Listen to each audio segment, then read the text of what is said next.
Hello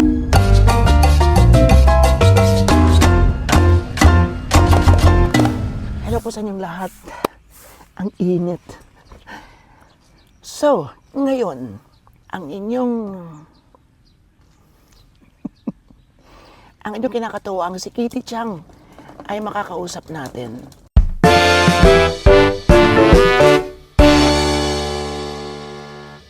Kami magkakaroon ng video call dahil nag-chat kami. Marami siyang mga gusto rin ikwento sa kanyang buhay doon. At alam kong marami sa inyo nag-aabang ng aming pagsasama ulit. So kahit hindi man physical na magkasama, ay magsasama kami ngayon sa pamamagitan ng video call. At aalamin natin ang kanyang kasalukuyang sitwasyon doon. Babalitaan natin kung ano ba ang kondisyon ng kanyang sakit at kung ano-ano pa. Huwag po kayo magkakakalas, dyan lang kayo.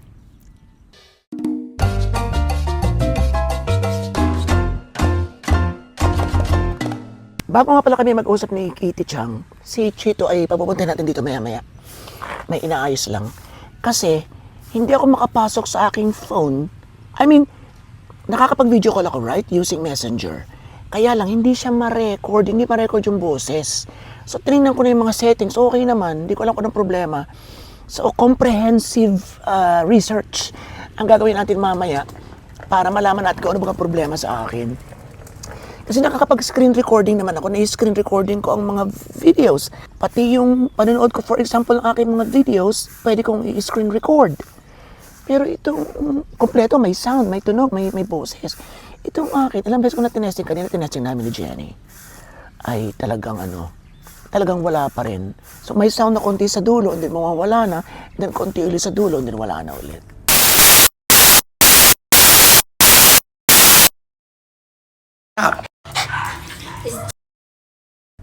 So ang gagawin nating technique para magka-video call na kami, kasi medyo dumidilim na, tapos baka umulan pa, ay gagamitin natin ang phone ni Chito para kuhanan na lang yung aming pag-uusap ni Kitty Chang.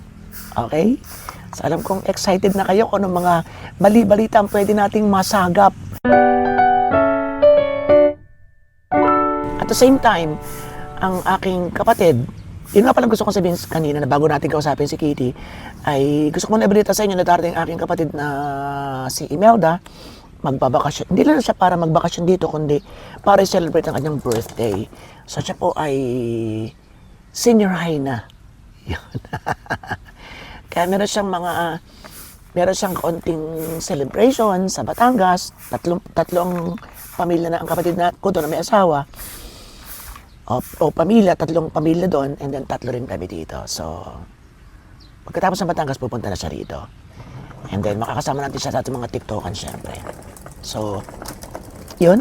Tawagin ko rin si Chito para makausap na natin si Kitty Chang at makamusta natin.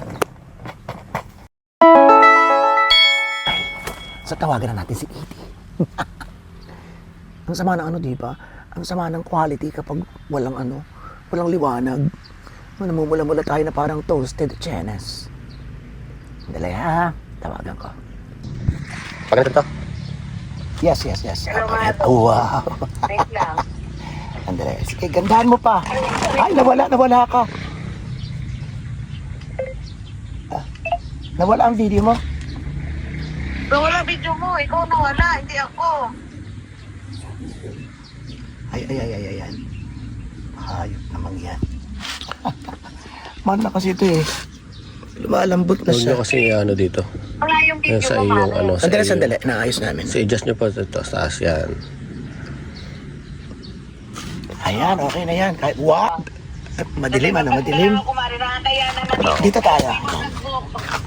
Diyan tayo. Mare. Yan. Pwede na siguro papagayon. Okay, vertical na lang natin. Yan, okay. Ano ba, ate? Ayan, kumusta ka na dyan? Okay naman. At paano? Ayun. Surviving. Oh, mare. Penk na penk. Tuwan-tuwa. Parang ngayon ko lang nakakita ng friend.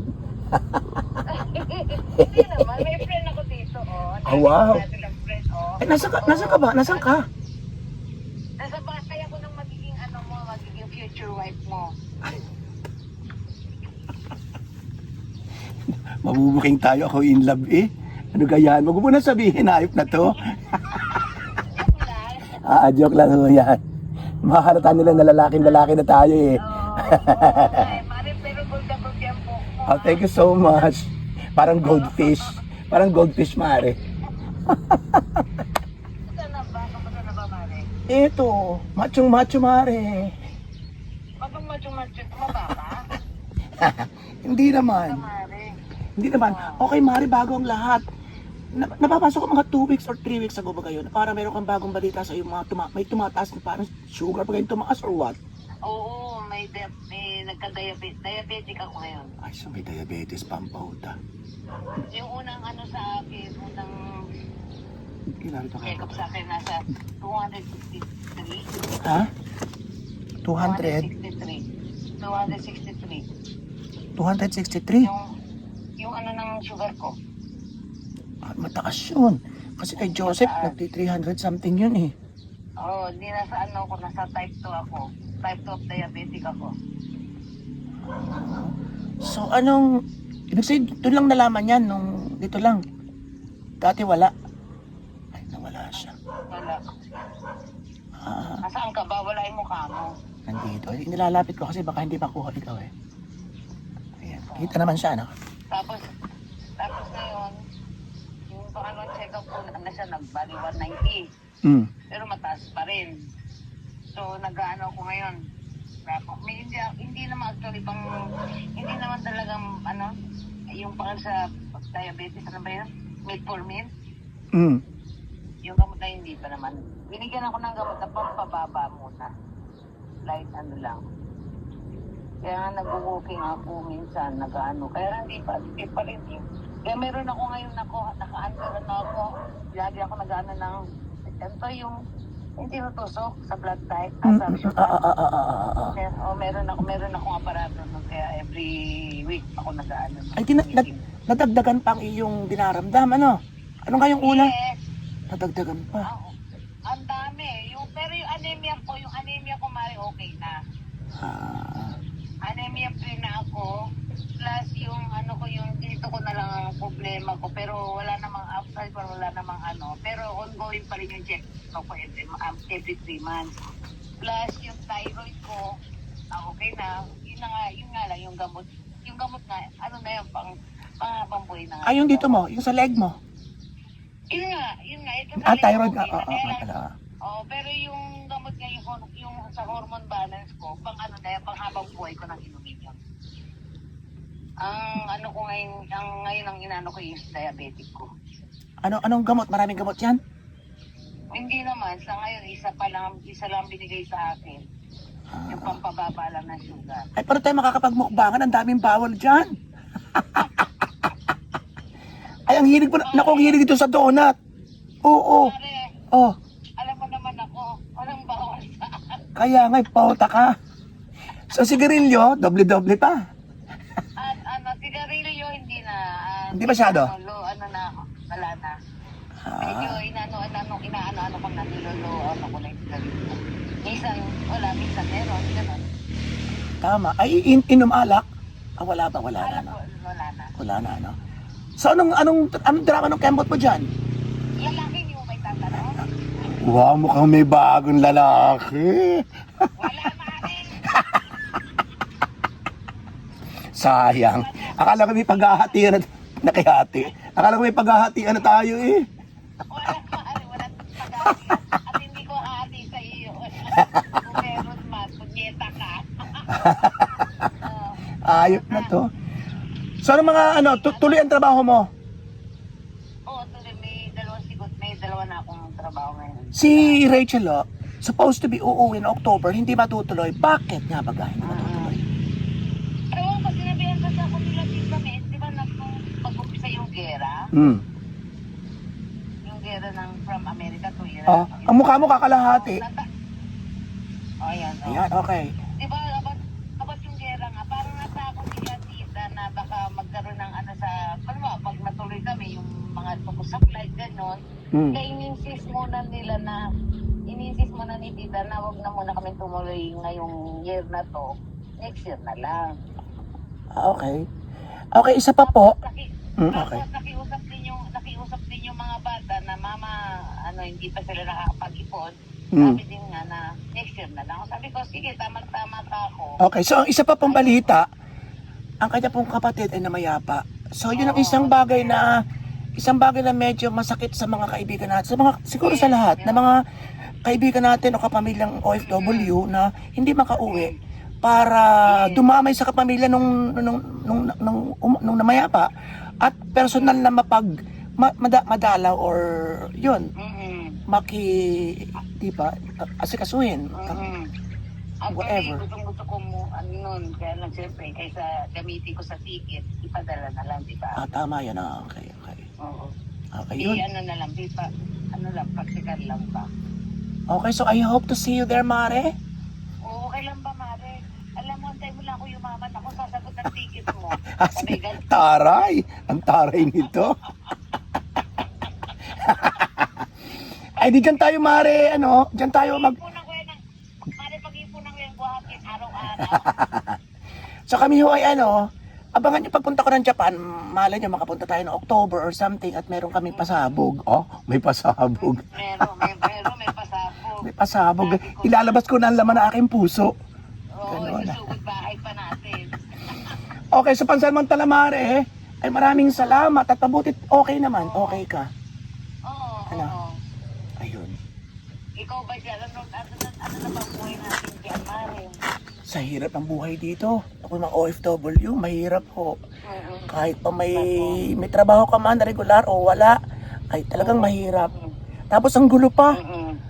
Ang gulo pa. Talaga. Alam ko naman napapalitan natin mga kababayan saan mang panig ng mundo na may maraming kaguluhan dito or something.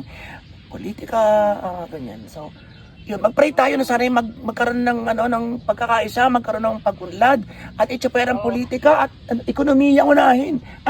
Tama ba ko, Mare Koy? Mare, totoo yan, Mare. Totoo. Okay. Alam mo ba nung umatin ako ng event ng event ng AG sa Yokohama? Oh. Alam mo ba, ang dami nakakakilala sa akin. Ay, parang Kitty, di ba ito yung ni Roba? Ganun. Sabi ko kung alam ko, kung nandito lang si Bakla, sinama ko na ito dito. Nung pagpagkakatuluhan. Kaya nga, oo. Okay. Picture pa. Okay, Mare. At alam kong magpapahinga ka pa at marami ka pang gagawin. At magpaala nung message mo sa ating mga kababayan.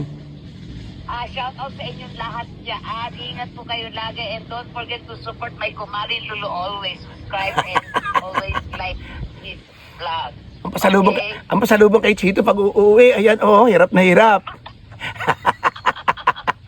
Next year yan, Bakla. Next year. Oo. Baka daw pwedeng kayo na lang. Oh. Mahal mo, tumibok ang puso. Okay, Mare, maraming salamat at ingat ka dyan. Okay? Nice, straight. Yes. Ay, nako. Tigasin, Mare. Unat na unat. Okay, Mare. Tawa naman si Chito. Kinilig din naman niyo kay Kitty Chong Kinilig kay Kitty Chong. Aray. Inulit. Sige, Mare. Okay, Mare. Bye. Mare. Oo, bye-bye. Ingat ka Okay. dyan. Thank you. Bye-bye. Bye-bye. Ayun. Okay. Ayan. So, nakausap natin si Chitty. Okay, so yan, nakausap natin si Kitty Chang. And 2 weeks from now naman, darating si kapatid. At maraming mga ganap na pwede kong i-share sa inyo. Siyempre, balak niyang magdala ng food. Balak pa lang depende kasi. Balak niyang magdala sa Home for the Aged na kagaya ng ginawa natin nung umuwi na tayo, nung 2022. Yun, mag-share ng konting blessings. And then, naku, naglobat ang ating mic. Pasensya na kayo. Sorry. Anyway, maraming salamat po sa inyong lahat. And sana po ay gumaling si Kitty Chang sa kanyang mga sakit. At tayong lahat, gumaling sa ating mga karamdaman. This is Fran Dubato. Sayang arigato gozaimasu at mabuhay lahat ng Pinoy sa masulok ng world. Rheumatology pa more and more and more. Thank you.